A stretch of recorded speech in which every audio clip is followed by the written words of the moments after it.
Alright, here we go today. How's everybody doing today? Ready for a little new, different style of notes, hopefully.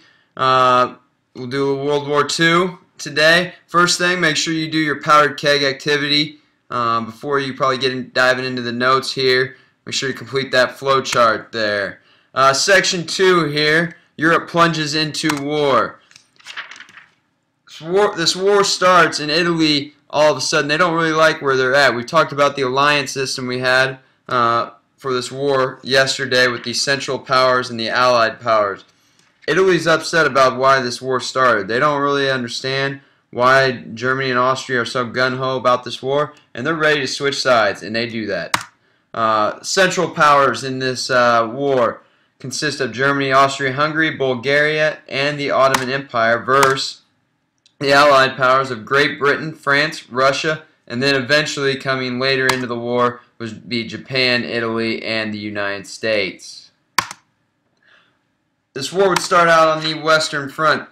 Germany's first move would be to attack in areas in northern France. This was called the Schlieffen Plan, led by a German general named Alfred von Schlieffen.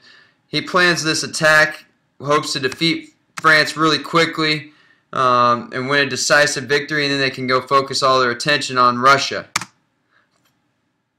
We wanted to focus on Russia because they knew they wanted to focus on France first because they knew Russia would be slow with very few railroads, so they couldn't transfer supplies very quickly. Germans moved just outside Paris, and the plan is going right according to plan, just how they want.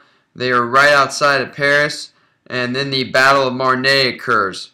At this battle, the Germans have a huge setback, and they're pushed backwards for the first time. And this really ends the Schlieffen Plan and forces Germany to fight on two fronts. They're no longer going to go right into France. That ain't going to happen.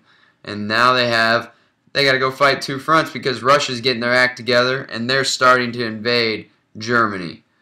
And things are starting to get interesting, and it's really heating up for Germany. In this war, we got some new technology. We talked about the Industrial Revolution last chapter. Now you're going to see it in the war.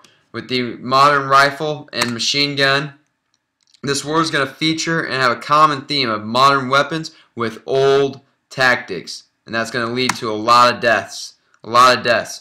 Verdun, the Battle of Verdun occurs, and where both sides lose about 500,000 troops. It was a very devastating battle that led to just, catastrophic deaths in this battle. The Germans would advance about 4 miles in this and lose over 500,000 men. That's a significant number there. And like I said, the Battle of Verdun would occur in northern France, kind of on the border, Belgium. Machine guns, they could take down any charging enemy. They'd blow them right out of the water.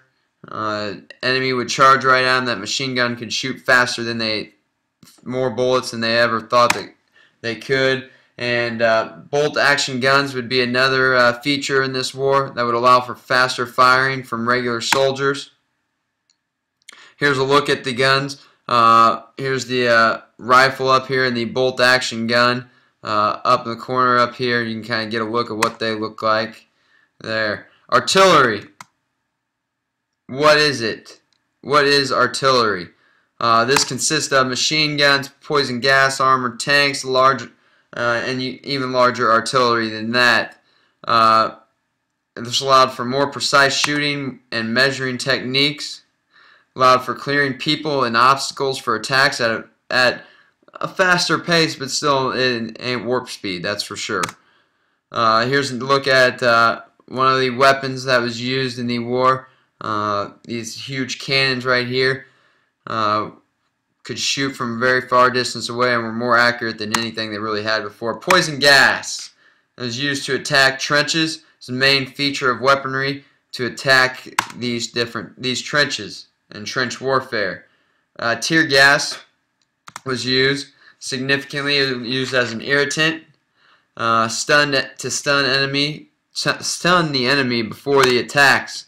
And then chlorine was another tactic that was used. It burned eyes, skin, and lungs, and your lungs. It would get in people's lungs. It would lead to ossification.